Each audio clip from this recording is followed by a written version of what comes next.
माय डोळ्यात घारोळी कशी ठोकत रोळी दिसे रक्ताची थारोळी आणि घेती दैत्याचा बळी हे माय डोळ्यात घारोळी कशी ठोकत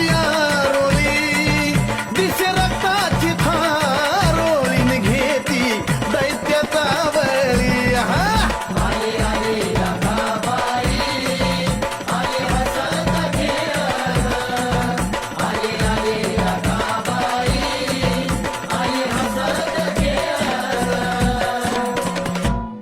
गळ्यात बांगड्याची माळ भरलं कुंकान भाळ भयान अवतारी पुजला जळण रूप घेऊन विक्राळ